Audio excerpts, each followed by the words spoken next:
কয়েকজন বিশিষ্ট মানুষ আমাকে আজকের দিনে সুনীল গঙ্গোপাধ্যায়ের কবিতা কেউ কথা রাখেনি করার জন্য বলেছেন।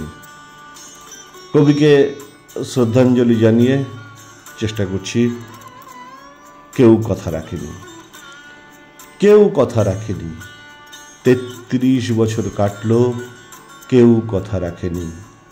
ছেলেবেলায় এক বৈষ্ণবী তার আগমনী গান হঠাৎ থামিয়ে বলেছিল, শুক্লা দ্বাদশীর দিন অন্তরাটুকু শুনিয়ে যাবে। তারপর কত চন্দ্রভূ অমাবস্যায় এসে চলে গেল, কিন্তু সেই বৈষ্ণবী আর এলো না। 25 বছর প্রতীক্ষায় আছি। মামা বাড়ির মাঝি নাদের আলী বলেছিল, বড় হও দাদা ঠাকুর, তোমাকে আমি 3 প্রহরের বিল দেখাতে নিয়ে যাব। সেখানে পদ্ম ফুলের মাথায় সাপ আর ভ্রমর খেলা করে। নাদের আলী, আমি আর কত বড় হব?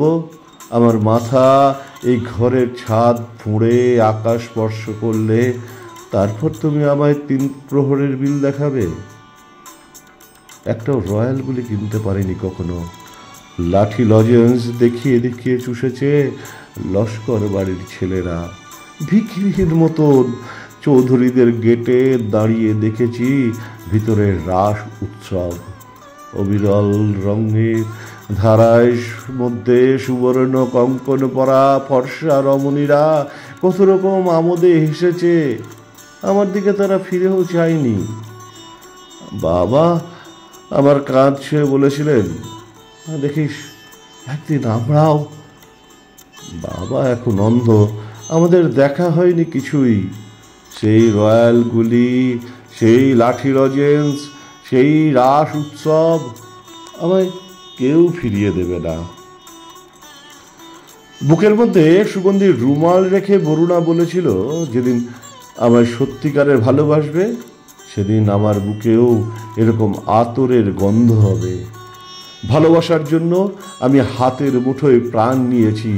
দুরন্ত ষাঁড়ের চোখে বেঁধেছি লাল কাপড়। বিশ্ব সংসার তন্ন তন্ন করে খুঁজে এনেছি 108টি নীল পদ্ম। তবু কথা রাখেনি বরুণা। এখন তার বুকে শুধুই মাংসের গন্ধ। এখনো সে যে কোনো নারী। কেউ কথা রাখেনি। 33 বছর কাটলো, কেউ কথা রাখে না। নমস্কার।